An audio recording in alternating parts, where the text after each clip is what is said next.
Hey, what's going on guys? It's Brainbean here again, and in this video we're going to be taking a look at the Razer Blade Pro 4K edition. And I'm really excited to show it to you, so let's just take a look at this thing. Starting as always with construction and design, the Razer Blade Pro features a CNC aluminum chassis that comes in at just under an inch thick at 0.88 inches when closed.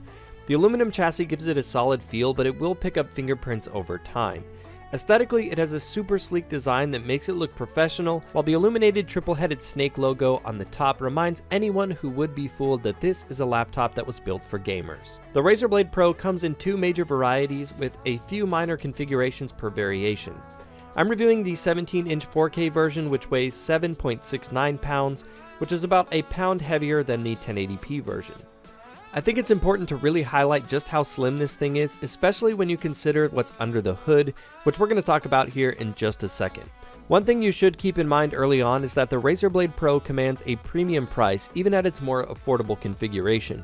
The Razer Blade Pro starts at $2,299 for the 1080p version, which features a 120Hz display, GTX 1060, 16 gigs of RAM, and an i7 7700K processor. The version I'm reviewing for you guys today is the top of the line configuration, which starts at $4,000 and goes all the way up to $4,900 depending on how much storage you want.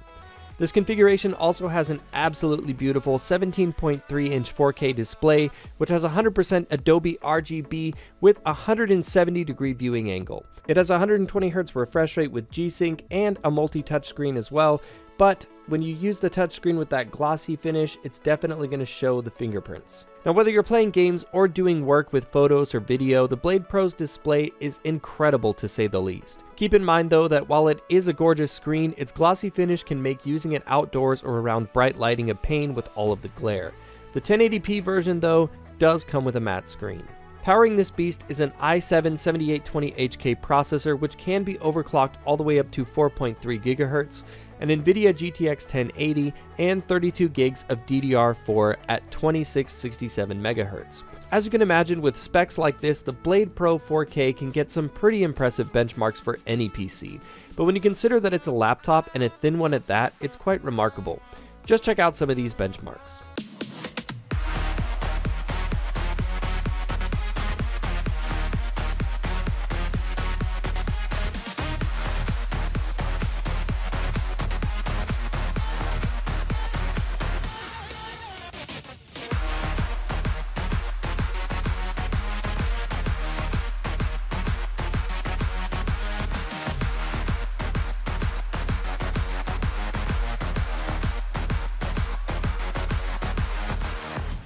There's some serious thermal management going on inside this thing. As you can imagine, having all of these powerful components crammed together in such a tight space can make for some serious heat generation, but the Blade Pro manages it well enough that you can actually overclock the CPU.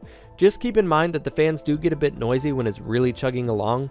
It's not the loudest laptop that I've seen though, and if you throw on a headset while you're gaming, you won't be able to hear it at all. As for battery life, the Blade Pro can deliver up to 4 hours under load.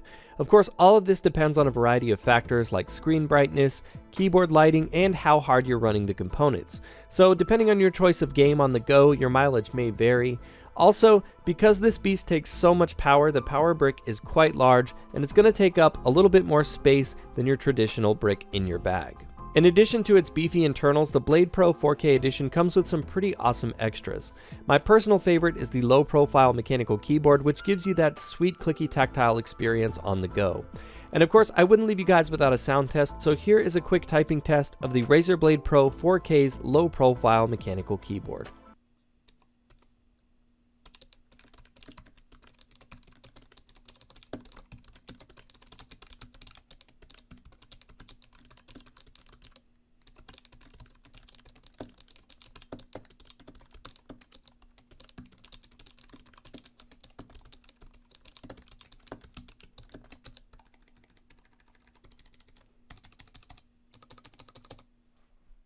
The font on the keys is nice and simple, and the chroma-enabled lighting looks bright and vibrant as we've come to expect from Razer. The keyboard, trackpad, and multimedia keys are all chroma-enabled with 16.8 million color RGB functionality, which can be controlled via Razer's Synapse software.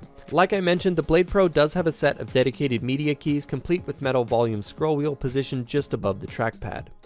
I like that the large trackpad is positioned to the right of the keyboard instead of underneath. However, it does take the place of a number pad, but I feel like most gamers won't mind that. But if you do use it a lot for productivity, you will need to get an external number pad.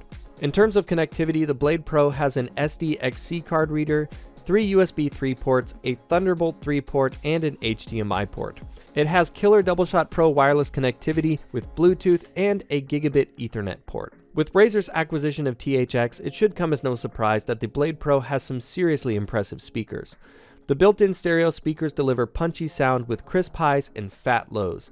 They're far and away the best speakers that I've ever heard in a laptop. Overall, the Razer Blade Pro is a serious piece of hardware. It's certainly not the most accessible laptop out there in terms of price, and really that's the only major drawback I can see in going with the Blade Pro. That said, it is an impressive bit of engineering with its powerful specs and that beautiful screen. The Razer Blade Pro is a great laptop for both gaming enthusiasts and multimedia professionals alike, as it gives you the ability to do even the most demanding editing tasks with true color representation on the go. That's not to say that I think the price is unfair though. If you're looking for an ultra thin laptop with the true power of a gaming desktop, then I highly recommend considering the Razer Blade Pro.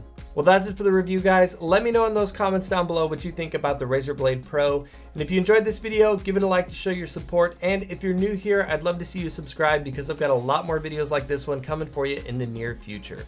You can also follow me on Twitter at BrainBeanGaming. But as always, thank you guys so much for watching, and I will see you in the next one.